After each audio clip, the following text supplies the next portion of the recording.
हवामान अपडेट. उत्तरेकडील थंड वाऱ्याचे प्रवाह कमी झाल्याने राज्यात थंडी ओसरली आहे. पावसाला पोषक हवामान असल्याने आकाश ढगाळ झाले आहे. उत्तरेकडील थंड वाऱ्याचे प्रवाह कमी झाल्याने राज्यात थंडी ओसरली आहे.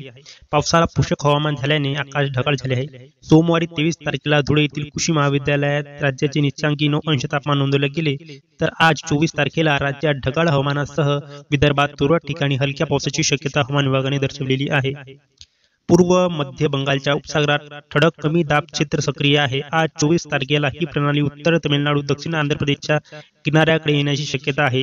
देशाच्या उत्तरेकडील राज्यांमध्ये थंडीचा कडाका कमी अधिक होत आहे. सोमवारी 23 तारखेला पंजाब अमृतसर येथे देशाच्या सपाट भूभागावरील नीचांकी 6 अंश सेल्सिअस तापमानाची नोंद करण्यात आली. थंडी ओसरल्याने धुळे वगळता उर्वरित राज्यात किमान तापमानात 10 अंश वर गेले आहे. पावसाला पोषक हवामान होत असतानाच अनेक भागात पहाटेच्या वेळी धुक्याची चादर आणि दव पडण्याचे दिसत आहे.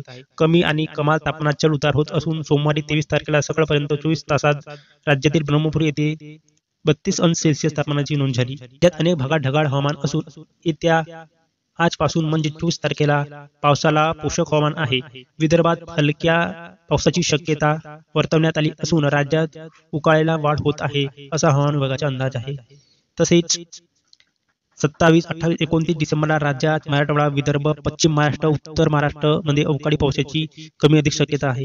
दिनांक 23 तारखेला रातपासून तर उकाळपर्यंत पाऊस काही ठिकाणी हलक्या सरी पडले. बुलढाणा, अकोला, अमरावती, वाशिम, उत्तर पश्चिम जालना, उत्तर भागात बहुतांश ठिकाणी ढगाळ वातावरण आणि तुरळक ठिकाणी पाऊस थोडाफार पडला. दिनांक 24 ते 26 डिसेंबर पर्यंत राज्यात विखुरलेल्या स्वरूपात ढगाळ वातावरण राहण्याची शक्यता आहे.